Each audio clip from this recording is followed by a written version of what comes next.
Coming to paperback and Kindle Unlimited, Isis, All That Glitters.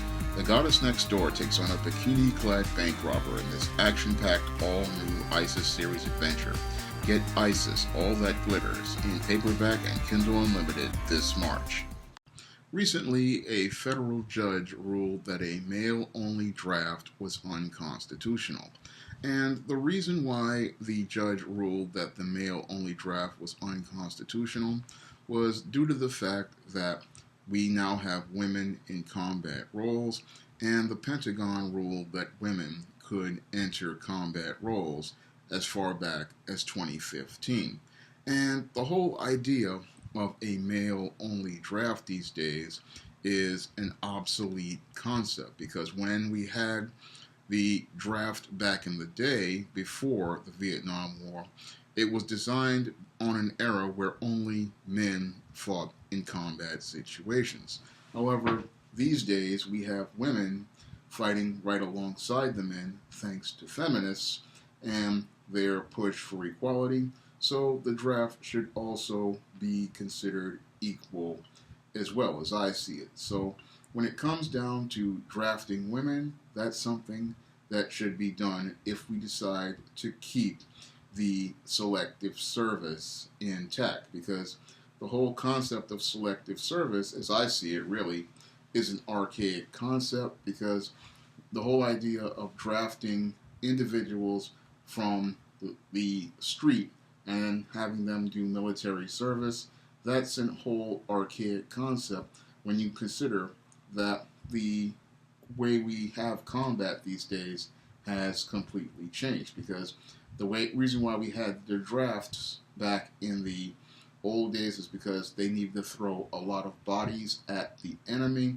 But these days, when it comes down to military combat, it's a lot more technologically advanced. It's a lot more specialized skills. So when it comes down to soldiers, they have to have specialized training that they get in the military. So we really, as I see it, we just don't really need a draft, because these inexperienced individuals, all they're going to do is get themselves killed, or possibly get specialists and people that are needed on the ground killed due to their incompetence or their complete inexperience in combat situations. So as I see it, the whole idea of a draft, it's an archaic concept and it's an obsolete concept, and it's something that we should have just gotten rid of overall. It just does not work at allowing us to have a effective military force.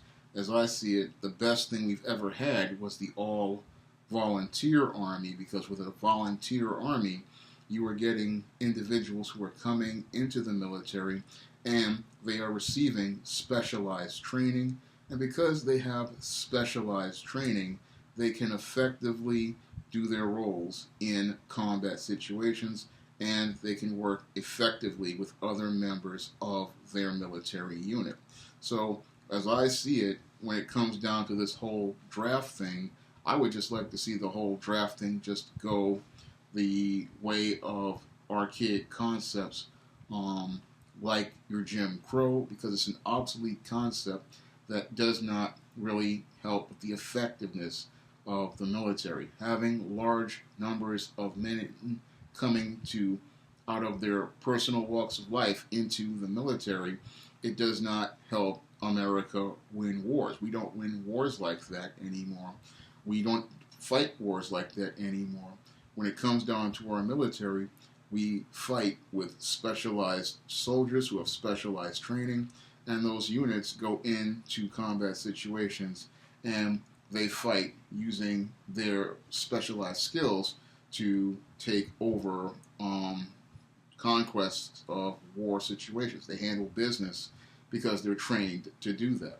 Now, as it relates to this whole selective service thing, if the male-only draft is unconstitutional and the United States wants to keep a draft in place, what they need to do now is ensure that both men and women have to take selective service, because that would consider making things equal, because if women are in combat situations as far as 2015 over the last 4 years, then women need to go and sign up for a selective service, and that should be a requirement on their 18th birthday, because if a man cannot apply for a government job or get a college grant or a college loan without applying for selective service, then that same standard should apply for women as well, because if this is the so-called standard under the law, and we're supposed to have equal protection under the law and equal rights under the law, then we should have an equal standard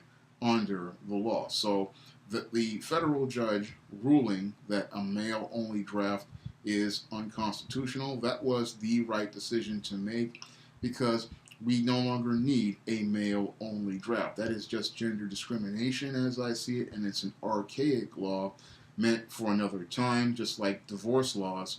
No-fault divorce laws were meant for another time.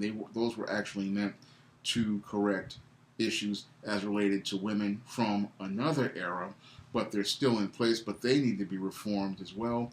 But these draft laws also need to be reformed, because if your women are in combat situations and the Pentagon has put them in combat situations, then we also need to put women in a situation where they have to register for selective service if we consider using them as soldiers in a draft.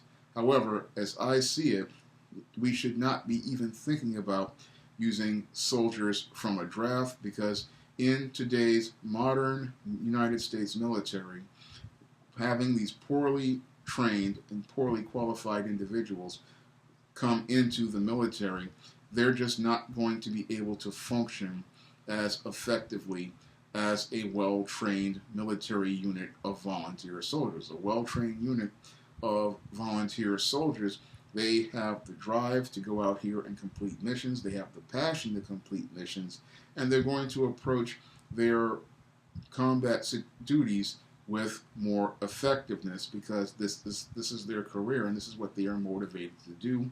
Whereas a draftee, this person is going to come at military situations with a very uninspired approach. They're not going to be very passionate, and they are not going to be focused really about doing the tasks at hand.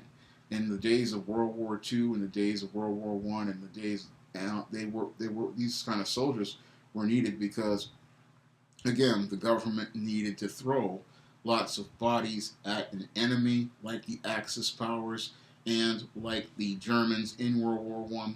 But with the Vietnam War, we clearly saw how ineffective a draft military was in a combat situation, because many of the draftees who came into the Vietnam War, they were not motivated to fight the war, they were not passionate about fighting the war, and many of them were not really effective in combat situations because they did not agree with the war and the motivations for the war, which I saw as ones that were clearly illegal and immoral, because the whole idea of trying to force democracy on people, one of the most ironic things I ever saw with the Vietnam War was we were trying to force democracy on a country that wanted to be communist, and it was a complete disaster because we were trying to have these inexperienced soldiers go into this combat situation fighting in a land that they did not know, and that was a complete disaster. And that's what a group of drafted soldiers would do. They would be a complete disaster, and having men and women in a combat situation who are grossly inexperienced and unqualified, that's something that the U.S. military just does not need these days, because again, we have a fighting force of well-trained individuals, and they're well-trained because they are volunteers. And a volunteer army is something that the U.S. government really needs to focus on building, and they need to get rid of archaic concepts like the draft, because when it comes down to drafted soldiers, whether they be men or women, they're just not going to be effective as an all-volunteer army. If you'd like to see me make more videos like this, you can donate to my Patreon by clicking the link in the description box. And if you want to try some of my SJS Direct publications, you may do so by clicking the link to Amazon.com. That's all I have to say for this video. You can comment, rate, and subscribe. Coming to paperback and Kindle Unlimited, Isis, All That Glitters. The goddess next door takes on a bikini-clad bank robber in this action-packed, all-new Isis series adventure. Get Isis, All That Glitters in paperback and Kindle Unlimited this March.